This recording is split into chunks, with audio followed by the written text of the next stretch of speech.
Glórias a Deus. Marcos capítulo 9. Eu quero esta noite ler um texto um pouco longo com meus amados irmãos, mas é porque eu quero pegar aqui, como se diz, o fio da meada, toda a história, para que nós possamos ter uma compreensão completa. Quem achou, dá um amém aí. Quem não achou, diz misericórdia, que o pastor aguarda. Todos acharam? Só irmão Célio, né? Marcos capítulo 9, a partir do versículo 2. Diz assim, Marcos 9, 2. E 6 dias depois, Jesus tomou consigo a Pedro, a Tiago e a João, e o levou a sós, em particular, a um alto monte, e transfigurou-se diante deles. E as suas vestes tornaram-se resplandecentes, e em extremo brancas, como a neve, tais como nenhum lavandeiro sobre a terra as poderia branquear. E apareceram-lhes Elias e Moisés, e falavam com Jesus. E Pedro, tomando a palavra, disse a Jesus: Mestre, bom é que nós estejamos aqui, e façamos 3 cabanas, uma para ti, outra para Moisés e outra para Elias. Pois não sabia que dizia, porque estavam assombrados. E desceu uma nuvem que os cobriu com a sua sombra, e saiu da nuvem uma voz que dizia: Este é meu filho amado, a ele ouvi. E tendo olhado ao redor, ninguém mais viram, senão a Jesus com eles.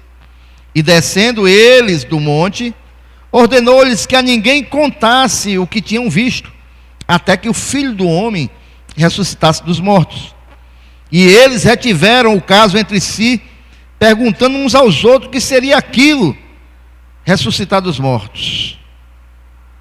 E interrogaram-no dizendo: Por que dizem os escribas que é necessário que Elias venha primeiro?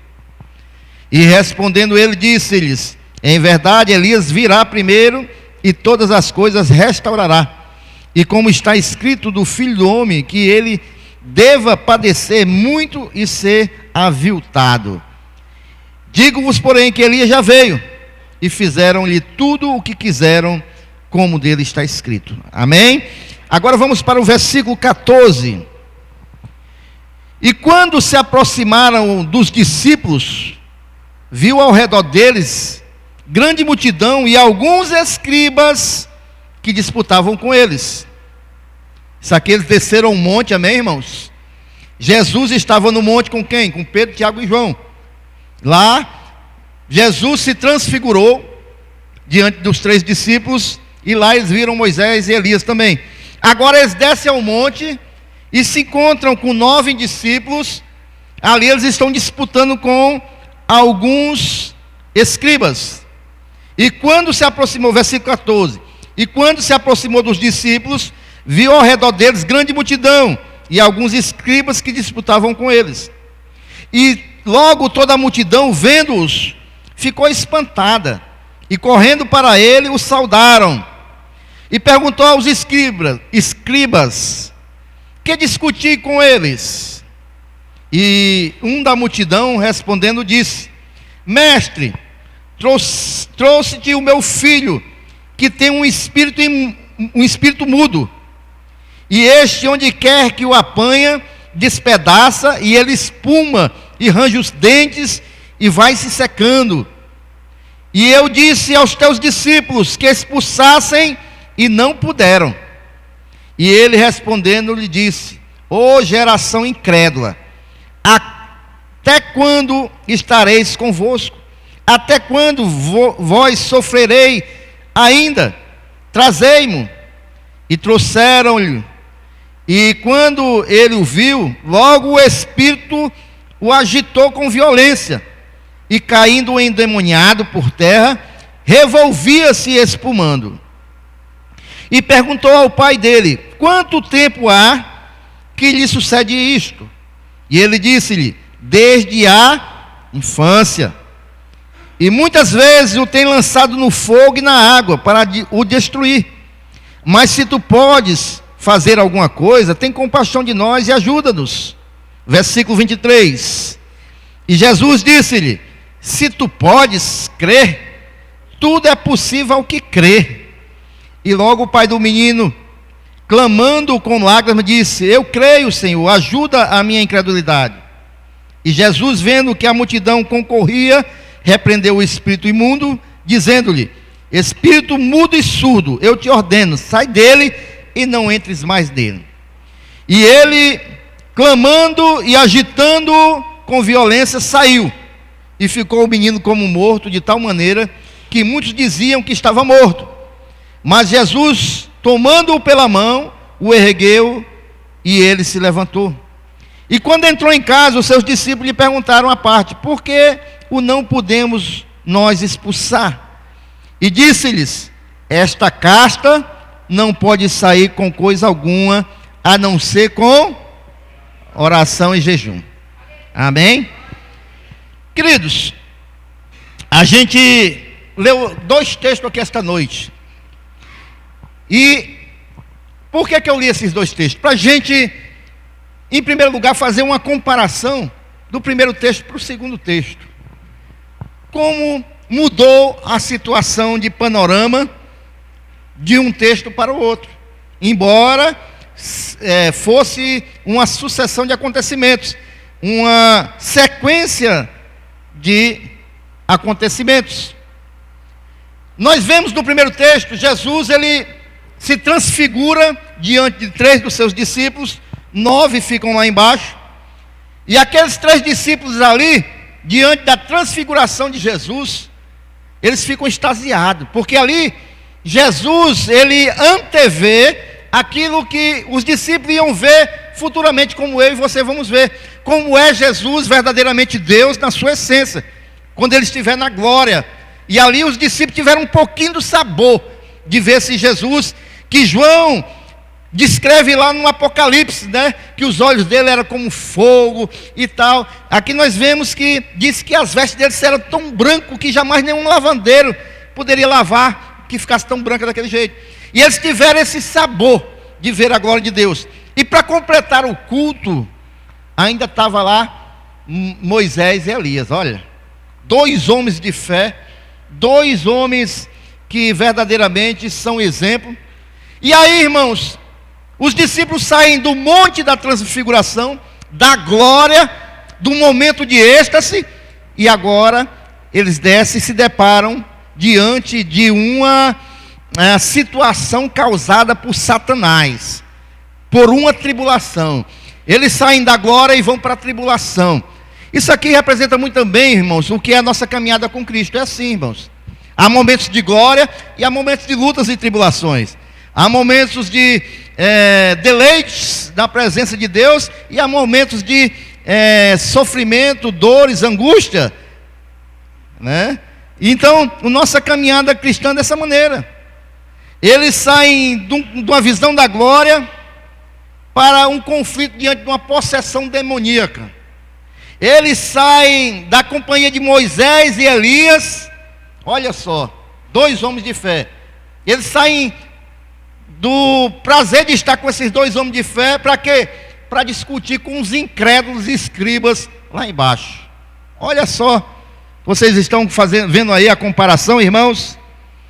Então, irmãos, eles saem ali do deleite de estar na presença do Senhor, lá antevendo a glória do Senhor, e descem para ver a realidade da vida, da miséria do homem, do sofrimento humano, daquilo que o diabo tem feito no mundo. Então, há aqui, irmãos, há uma comparação dos 2 casos. E aqui, irmãos, nós presenciamos, quando eles descem, um pai aflito, um pai passando uma grande luta. Por quê? Porque o filho constantemente é tomado por um espírito maligno e é possesso por um espírito demoníaco. O que são esses espíritos demoníacos, irmãos? Eles fazem parte do exército de Satanás. Eles são aqueles que a Bíblia diz que quando o Senhor bota Satanás por terra, ele traz um terço dos anjos com ele. E esses anjos que vieram do céu junto com Satanás, são esses espíritos malignos que estão aí no mundo, causando toda ação de males. E nesse texto eu quero rapidamente tirar algumas lições com meus amados irmãos, nesse texto desse garoto endemoniado. Amém, irmãos? Primeira lição, irmãos, que nós podemos tirar nesse texto, é que quando ele chega lá, ele pergunta, vai logo e pergunta. Ele vê lá o tumulto e pergunta, o que está havendo aí? O que vocês estão debatendo? E o pai do menino chega e diz, olha, eu trouxe meu filho para o senhor curar. Mas aí os seus discípulos aí não deram conta do recado. Seus discípulos aí não conseguiram. Seus discípulos aí negaram. A primeira coisa que nós podemos ver aqui, irmãos, há algum discípulo de Jesus aqui esta noite, irmãos? Primeira coisa que nós podemos ver aqui, irmãos, é o quanto nós que somos discípulos de Jesus, o quanto nós somos, e isso aqui está na minha boca constantemente aqui, o quanto nós somos dependentes, irmãos, do Senhor Jesus. O quanto os discípulos de Jesus são dependentes de Jesus. O caso daquele menino foi resolvido quando a presença de Jesus se fez notória naquele lugar. A semelhança de Moisés, quando desceu do monte, os irmãos se lembram, quando Moisés foi receber as tábuas da lei, ele lá desceu com o rosto também glorificado, na consagração com Jesus, e quando ele desce o monte, o que ele encontra? Encontra o povo desviado, porque Arão achava que Moisés tinha morrido, e disse, não, vamos fazer um bezerro de ouro, porque ele não volta mais, e estava uma maior confusão. Da mesma maneira, Jesus estava lá em glória, quando ele desce do monte, ele também encontra uma confusão no meio dos discípulos, irmãos. Jesus, o líder, se afasta um pouquinho, Moisés se afastou um pouquinho, começou a tumulto, começou a confusão. Aí, agora Jesus do mesmo jeito, irmãos. Chega no pequeno rebanho lá, está a balbúrdia. O que é que está havendo aí? Não conseguiram curar o menino.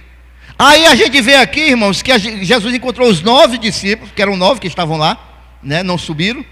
Os 9 discípulos ali, assediados pelos escribas, amém? Saiu. Era tudo que eles queriam, porque os escribas e os fariseus ficam só buscando os defeitos, né? Então, como eles não conseguiram curar, melhor dizendo, então eles estavam lá sendo assediados pelos escribas, né? E também, irmãos, esses discípulos estavam o quê, irmão? Frustrados, porque se a gente for ver anteriormente, os textos anteriores, esses discípulos já tinham curado muitas pessoas, irmãos. Já tinham curado muitas pessoas. E já tinham expulsado muitos demônios. E agora, nesse rapaz, eles não tinham conseguido. Então, eles estavam sendo acusados pelo pai do menino, sendo acusados pelos escribas, e frustrados porque não tinham conseguido libertar aquele menino. Olha a situação que Jesus encontrou ali, naquele ambiente. Aquele episódio, irmãos, foi uma lição muito útil para aqueles discípulos. Por quê, irmãos? E também para o seu fortalecimento espiritual. Porque aquilo, irmãos, que muitas vezes a gente aprende com dores, a gente nunca mais esquece. Amém ou não amém? Aquilo que a gente apanhou para aprender, aquilo que a gente se decepcionou, a gente nunca mais esquece, a gente aprendeu. É ou não é, irmãos? Você não cai no mesmo erro 2 vezes, a não ser que você queira, mas uma decepção você tem, você sofreu ali, você agora já fica mais, como diz o ditado, o gato escaldado tem medo de água quente, né? Então ele já vai ficar, se tiver uma situação parecida, ele já vai ficar mais esperto. Então, esses discípulos aqui, irmãos, aquilo ia ficar na memória deles. Esses discípulos aqui, irmão, esse fracasso aparente, né, ia trazer uma lição de humildade para eles. Esses discípulos aqui, irmãos, eles iam compreender que na sua trajetória, mesmo eles sendo cheios da presença do Senhor, haveria momentos, irmãos, que as coisas não iam ser bem como eles pensavam, né? Eles iam ver que com Cristo nós podemos todas as coisas, é bem verdade. Agora, sem Cristo, irmãos, nós não podemos fazer nada. Talvez esses discípulos aqui, irmãos, já tivessem bem empolgadinho, porque já estava curando muita gente, expulsando muito demônio, eles já estavam começando a se achar que não precisavam mais de Cristo, irmãos.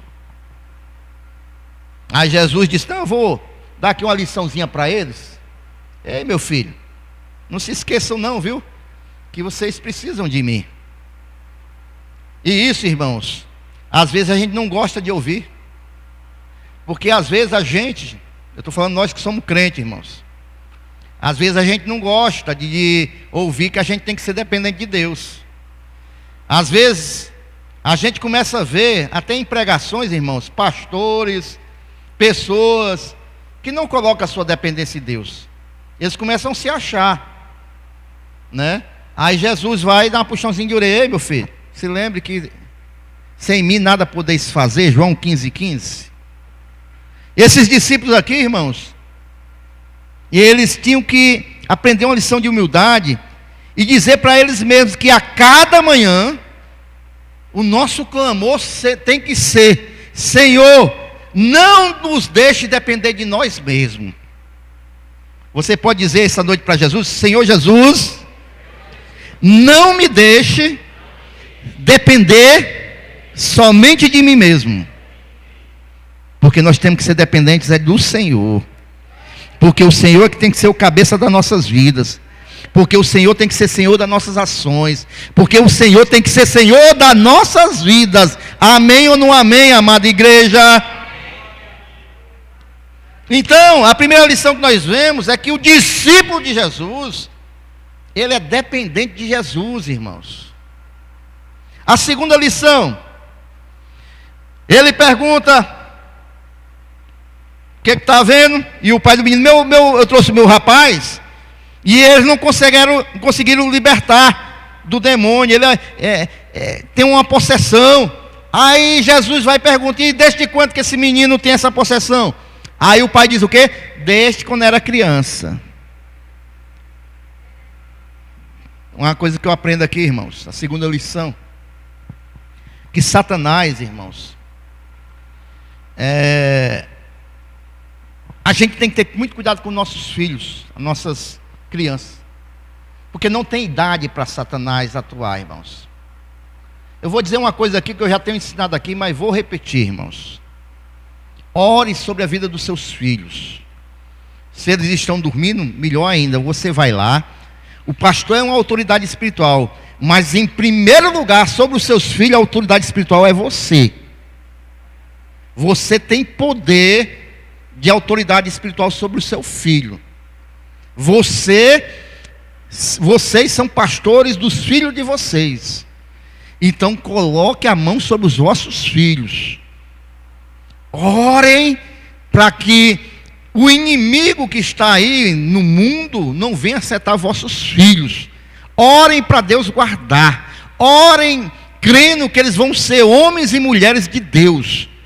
Orem para que quando chegar na idade do namoro, que Deus coloque homem e mulher de Deus na vida deles. Se for uma menina, que Deus coloque um homem de Deus. Se for um homem, que Deus coloque uma mulher de Deus na vida deles. E orem sobre a vida dos vossos filhos, irmãos, principalmente nos dias em que nós estamos vivendo. Por isso, irmão, nunca é cedo demais nós nos esforçarmos para orar pelos nossos filhos, para ensinar os nossos filhos, para conversar com nossos filhos e pela salvação da alma dos nossos filhos. Comece a ensinar o seu filho que ele tem que entregar a sua vida para Jesus. Tem gente que não crê em conversão de criança. Eu creio piamente, porque eu já vi muito homem e mulher de Deus dá testemunho que se converteram com 7 e 8 anos de idade. Amém? Se o diabo está trabalhando para roubar o coração dos nossos filhos, a gente tem que ter fé, irmãos, e crer que, em vez do diabo roubar o coração dos nossos filhos, o coração deles vai ser cheio do Espírito Santo de Deus. É isso que nós temos que crer. Amém? Então, irmãos, aí o Senhor Jesus pergunta, né, para ele. E aí o homem vai e faz a seguinte conversação com Jesus. Ele diz assim, versículo 21. E perguntou ao pai dele quanto tempo há que lhe sucede isso. E ele disse-lhe, desde a infância. E muitas vezes o tem lançado no fogo e na água para destruir. Mas, olha, tem um mais aí para Jesus. Mas se tu podes fazer alguma coisa, tem compaixão de nós e ajuda-nos. Aí Jesus diz o que? Versículo 23, e Jesus disse-lhe, se tu podes crer, tudo é possível ao que crê. E logo o pai do menino clamando com lágrimas disse, eu creio, Senhor, ajuda a minha incredulidade. O que é que eu vejo aqui, irmãos? Eu vejo que a fé e a incredulidade podem estar no mesmo coração. Como é que pode isso, hein? O homem vai dizer, eu creio, Senhor, eu creio. Mas depois ele diz o quê? Me ajuda na minha incredulidade. E aí, irmãos? Tem fé e tem incredulidade? É aquele crente que ora para Deus fazer alguma coisa, entrega na mão de Deus, depois vai fazer, porque não crê que Deus pode fazer. Olha, a fé é um só caminho. 2 caminhos é incredulidade, são incredulidade. Nós vemos aqui que o pai do menino, ele diz, eu creio, depois ele pede para ajudar na minha falta de fé. Como é que pode um negócio desse? Muitos crentes são assim, irmãos. Muitos crentes são assim. Creem em Jesus, mas aí tem resquício de incredulidade no coração. Crê, mas depois não crê. E o que fazer, irmãos, diante de um caso desse? Embora a fé desse homem aqui, e como de muitos crentes, seja muito pequenininha, ele diz, eu creio, mas depois diz, me ajuda na minha incredulidade. Deveria ter uma fé, a crença dele deveria ser muito pequena. Mas mesmo assim, irmão, a gente tem que usar a nossa pequena fé. Mesmo assim, a gente tem que usar a nossa pequena fé, e temos que usar tentar, né, nos afastar da incredulidade e usar a pequena fé que nós temos. Vamos ver esse texto, irmãos, lá em Mateus capítulo 17. Abra sua Bíblia aí. Mateus 17 é o mesmo texto, mas só na perspectiva de Mateus. Vamos ver aqui algo interessante. Amém? Mateus 17, versículo 14. É o mesmo texto, só que numa outra perspectiva. E quando chegaram, versículo 14, e quando chegaram à multidão, aproximou-se-lhe um homem, pondo-se de joelho diante dele, dizendo, Senhor, tem misericórdia de meu filho, que é lunático, e sofre muito, pois muitas vezes cai no fogo, e muitas vezes na água, e trouxe-o aos teus discípulos, e não puderam curá-lo. E Jesus respondendo disse, ó geração incrédula e perversa, até quando estarei eu convosco, e até quando vós sofrereis? Trazei-me aqui. E repreendeu Jesus o demônio que saiu dele, e desde aquela hora o menino sarou. Então os discípulos, aproximando-se de Jesus em particular, disseram, por que não podemos nós expulsá-lo? E Jesus lhe disse, por causa da vossa o quê? Pequena fé. Porque em verdade vos digo, que se tiveres fé, olha o tamanho da fé, como um grão de mostarda, Direis a este monte o quê? Irmãos, aqui é Bíblia, amém, irmãos? Aqui quem está ensinando quem é? Os discípulos. Quem é? Pois vamos ver Jesus falar conosco esta noite. Vou ler novamente o versículo 20. E Jesus lhes disse: por causa da vossa pequena fé. Porque em verdade vos digo que se tiverdes fé, como um grão de mostarda, o menor grão que existe, se você tiver fé como um grão de mostarda, o que acontece? Direis a este monte: passa daqui para acolá, e há de passar, e nada vos será o que, igreja? Quem é que está falando isso? É o pastor, igreja? Quem é? É Jesus, irmãos. Então, se nós tivermos uma pequena fé, irmão, como um grão de mostarda, a gente vai verdadeiramente orar, vai falar, e coisas vão acontecer, irmãos. O ensino de Jesus é esse. Quem esta noite veio orar aqui? Eu só quero que esta noite a gente possa orar, e que cada coração só tenha uma fé de um grão de mostarda, que coisas grandes vão acontecer, segundo o ensino de Jesus, segundo aquilo que Jesus está ensinando, amém? Vamos lá para o livro de Tiago, capítulo 1, já estou concluindo. Tiago, lá no finalzinho do Novo Testamento, capítulo 1. Por que a gente tem que orar com fé, amados irmãos?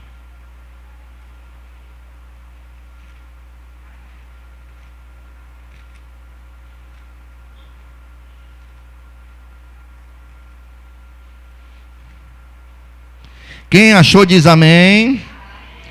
Tiago, capítulo 1.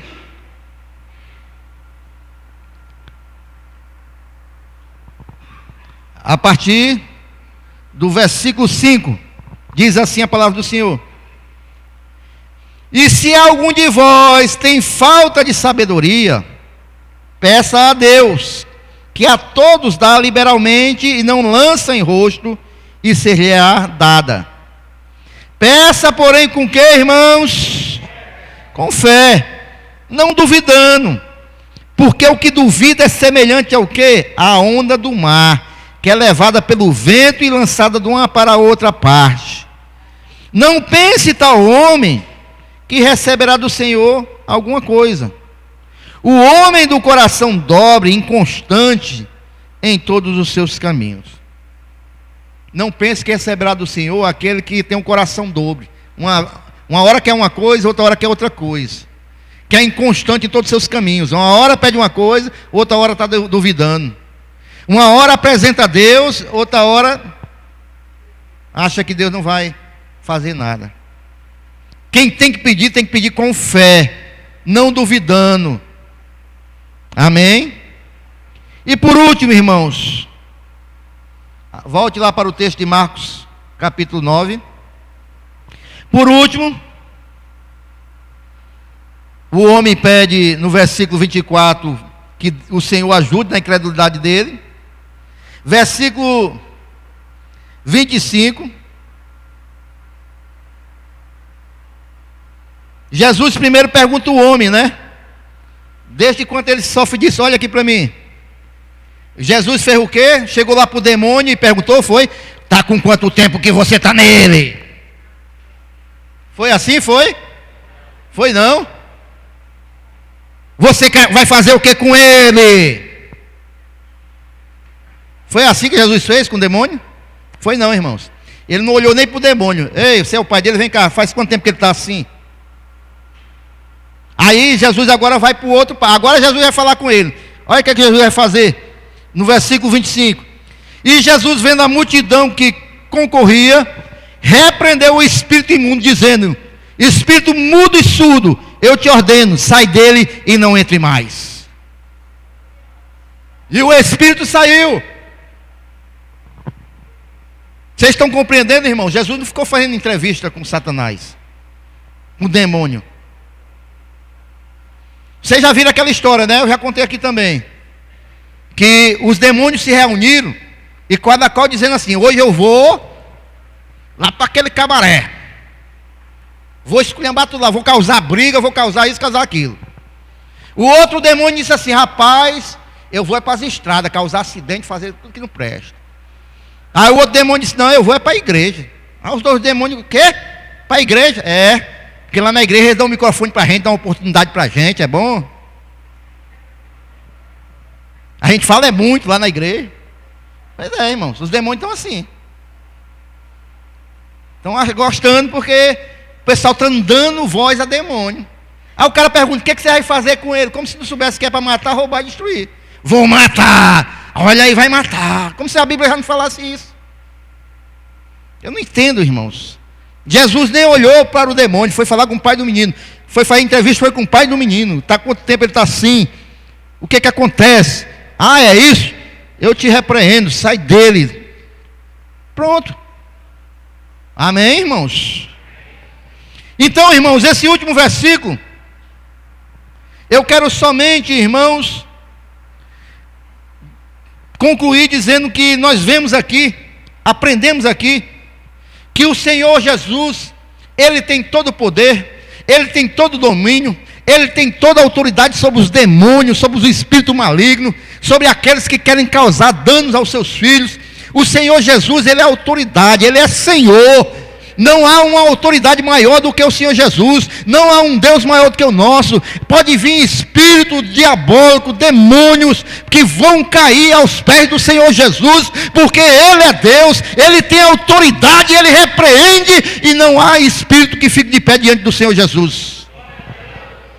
Então, queridos, nós podemos ver aqui que aquele espírito, por demais aparentemente forte, por demais poder que aquele demônio tinha, só tem uma coisa: ele tinha poder, mas quem tem todo o poder é Jesus.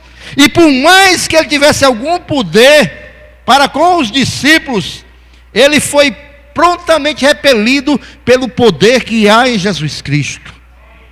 Eles não conseguiram subsistir diante do Senhor. Jesus, ele falou com toda a autoridade ali, irmãos, e de imediato o demônio foi obrigado a obedecer, porque ele não tem querer. Ele foi obrigado a obedecer, irmãos. E aqui a palavra de Deus diz, irmãos, que o espírito mudo e surdo saiu, e aquele jovem ficou livre. Aquele jovem, e ainda mais Jesus ainda deu uma ordem: não torne mais a ele, não volte mais para cá. A porta está fechada, acabou a brincadeira, acabou a farra, meu filho. Amém, queridos? E aqui, irmãos, o que é que nós vemos aqui? Isso aqui traz um grande consolo para os nossos corações, irmãos, para nossas vidas. A gente compreender, irmãos, que maior é aquele que está em nós do que aquele que está no mundo. A gente deve ter um coração consolado, tranquilo, porque saber que o Senhor é conosco, que hoje o Senhor está em nós, porque hoje o Senhor habita em nós. Amém? Então a gente tem que descansar no Senhor, irmãos. E Jesus, Ele continua vivo, irmãos. Esse Jesus, Ele está vivo, e breve vai voltar.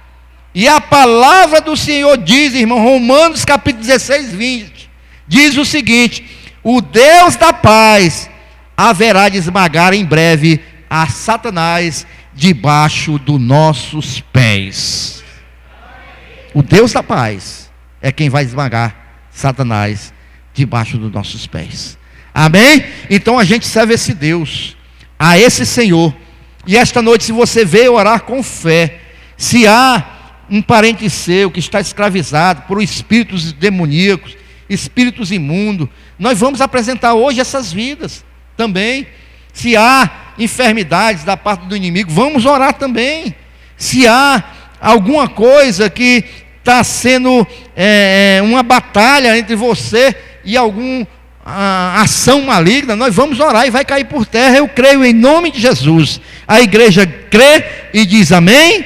Pois vamos ficar em pé glorificando a esse Jesus.